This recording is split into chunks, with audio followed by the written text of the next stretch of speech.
Chapter 5, Paradise Turned Grave. Paradise has a way of deceiving the eye. It wraps itself in beauty, sunlight dancing on water, soft winds brushing against skin, the illusion of peace so convincing you forget that darkness can exist there too. For Laura Crystal, the Caribbean had arrived as a promise, but it was never meant to be one. It was a stage, and now the performance was nearing its end. When consciousness returned to her, it did not come all at once. It came in fragments, a drifting awareness, a distant echo of her own breath, a body that no longer felt like it belonged to her. Laura's eyes fluttered open slowly. The room was dim, quiet, too quiet.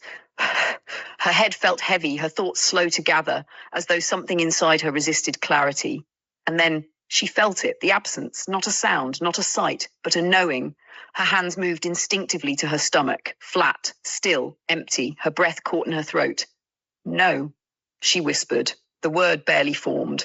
Her heart began to pound, not in strength, but in confusion, in fear, in a rising panic she couldn't yet control. Kevin, she called, her voice trembling. Silence answered her. Time stretched. Seconds felt like minutes. Minutes felt like something far heavier. Her body shifted slightly, discomfort spreading through her like a dull, persistent ache. Memories tried to surface, the clinic, the doctor, the injection, but they came distorted, incomplete. What happened? She murmured. Her voice cracked under the weight of not knowing. The door opened, softly, deliberately. Kevin stepped in, composed, as always, not hurried, not distressed, just present. Relief rushed through Laura's chest at the sight of him, because even now, even in her confusion, he was still the person she trusted most.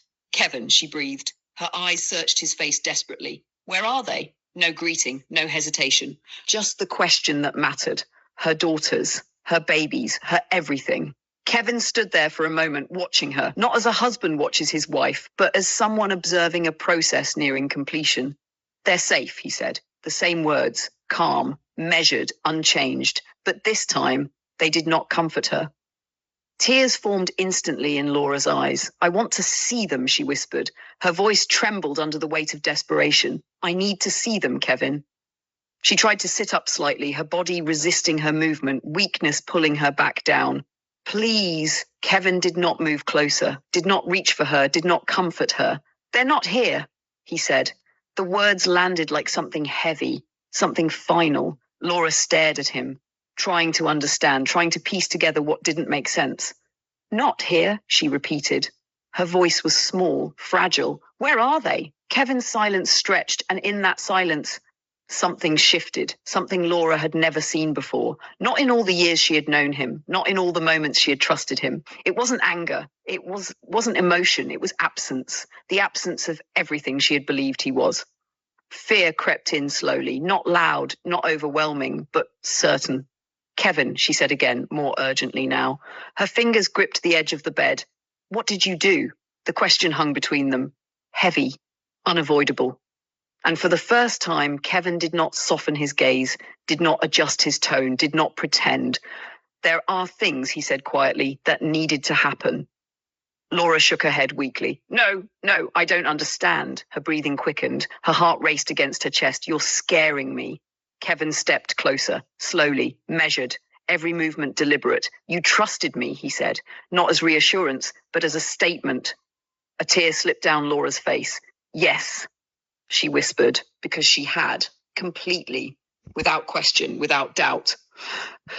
Kevin looked at her for a long moment, and in that moment, everything Laura had believed about him collapsed.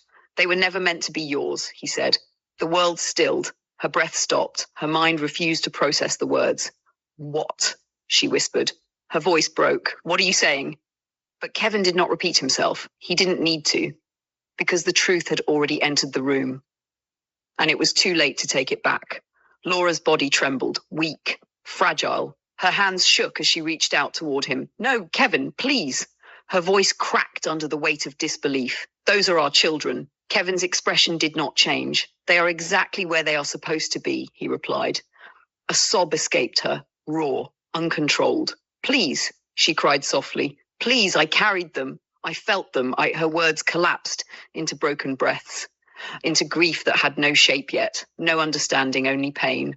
And Kevin remained unmoved. Outside the room, footsteps passed, muted, distant, as if the world continued without interruption, as if nothing inside that room mattered beyond its walls.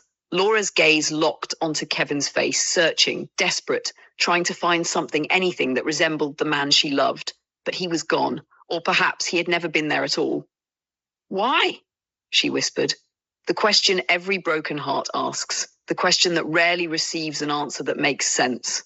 Kevin exhaled slowly, not out of emotion, but completion. Because it was necessary, he said. Necessary. The word echoed in her mind, loud, violent, unforgiving. Laura's strength was fading, not just physically, but emotionally, mentally, spiritually. Everything inside her was unraveling. And yet, her eyes never left his. Because even now, even in the face of betrayal, she needed him to not be this man. Kevin, she whispered one last time, her voice softer now, fading. I loved you. Silence answered her. And in that silence, Laura Crystal realized something far more terrifying than death.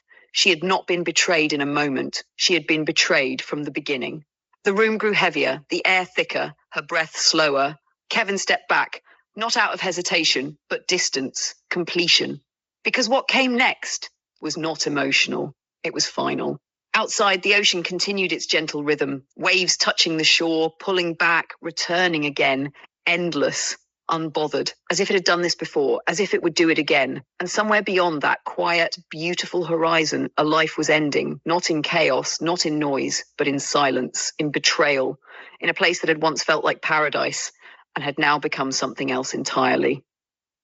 A grave without a marker, a story without witnesses, a crime designed to disappear, and Laura Crystal, wife, mother, daughter, became nothing more than a secret carried by the people who had taken everything from her.